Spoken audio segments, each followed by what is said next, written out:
Hi everyone, this is Danai, and today we will be discussing passages that combine arpeggios and chords.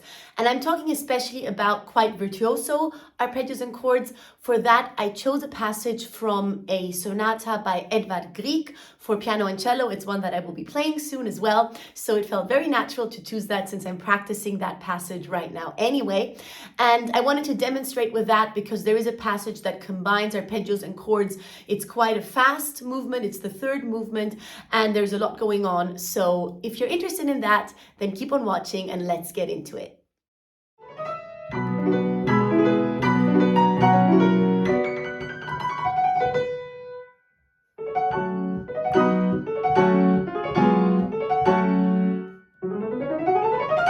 First of all, I just wanted to mention that I have made a general video on chords as well as on arpeggios where I really dissect how I practice arpeggios in different keys. So if you're interested in seeing my general overall exercises for these techniques, then definitely check out those videos.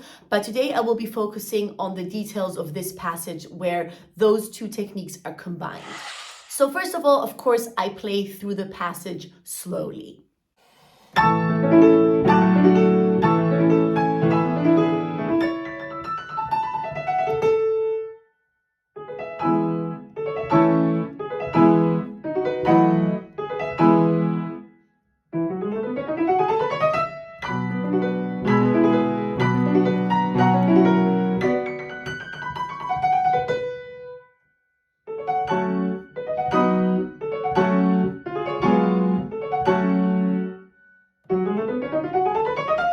After that, as you can see, this passage contains of very short sections of arpeggios that often end with a chord. In the right hand, they end with a chord, in the left hand with a single note.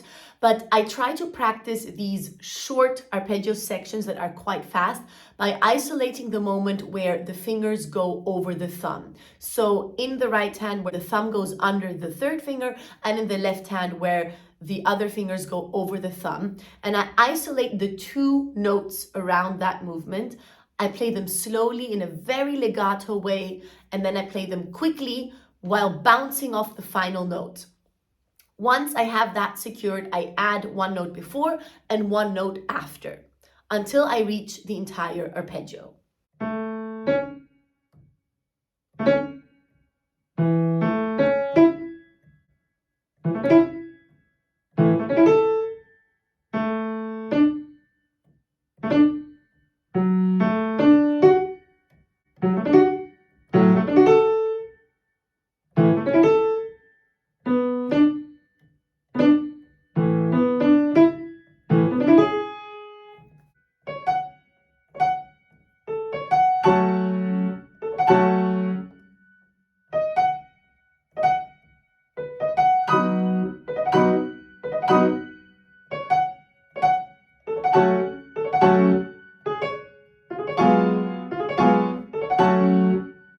Now, when practicing this, it's very important for me to focus on the legato feeling, the very almost sticky feeling in between the fingers, and to really make sure that I only activate the finger that I play in that moment, and also to make sure that the movement is very fluid and very smooth in the slow legato playing. And then I try to take that fluid and smooth movement and put it into the fast playing. So I really try to not have note for note, but really one fluid, smooth movement.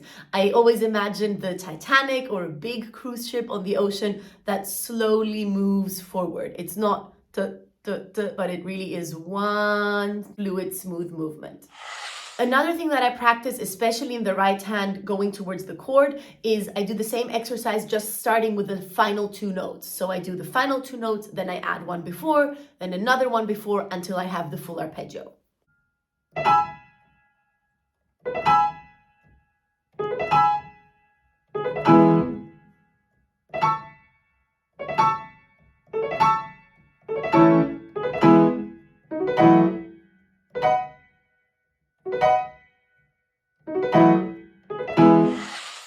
Now, in this case, we have a piece that obviously combines both hands. So while the left hand is playing arpeggios, the right hand is playing chords.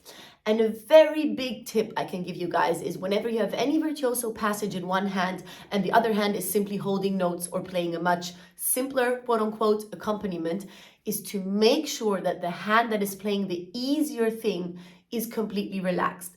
You'll be surprised when you actually shift your focus to it, how often we hold tension in the hand that is playing the easier passage. So just because your left hand has these virtuoso arpeggios, it doesn't mean that your right hand has to mimic those movements or mirror any of the tension or any of the muscles that you're activating in the left hand. So I really make a point of playing that right hand and making sure I relax and release every bit of tension after playing the chord. And I really practice that. And when I put both hands together, I focus on my right hand and make sure that it is relaxed, because you can also have tension go over into the other hand. So then suddenly your tense right hand makes your left hand even harder.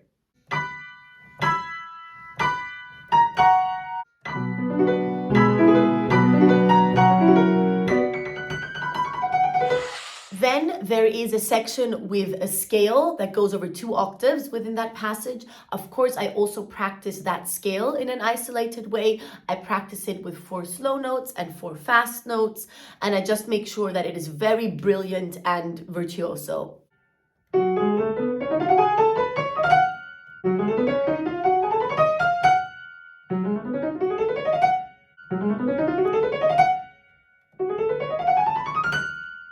In order to make it sound brilliant and virtuoso, a trick is that I start it a bit softer and I make a big crescendo. That kind of sounds like there is a bit of an acceleration when there isn't. It's just a dynamic that makes it sound very brilliant towards the end of the scale.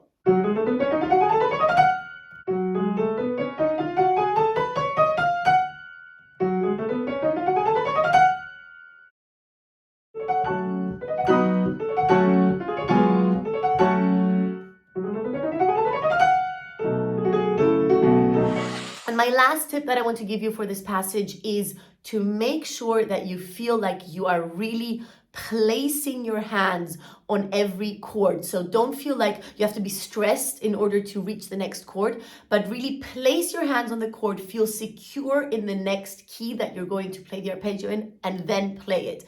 If that means taking a bit of extra time while you practice, do it. Take that extra time. When you play through it, it's going to become less and less. So never rush and play wrong notes. Better take some time and play the right notes and place your hands in the correct position and in the right way, and then minimize the time as you go.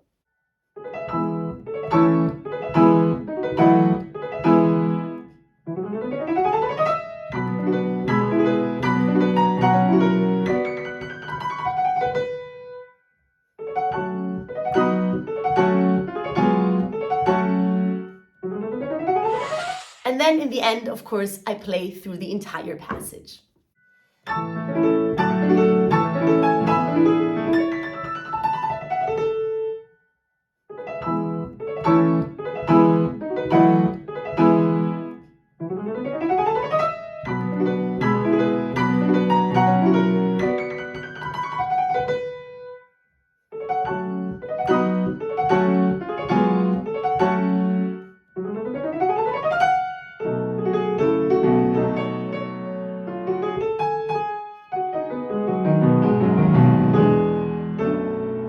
I really hope that you found this video helpful. If you did, please leave it a like and subscribe to my channel. That would help me a lot.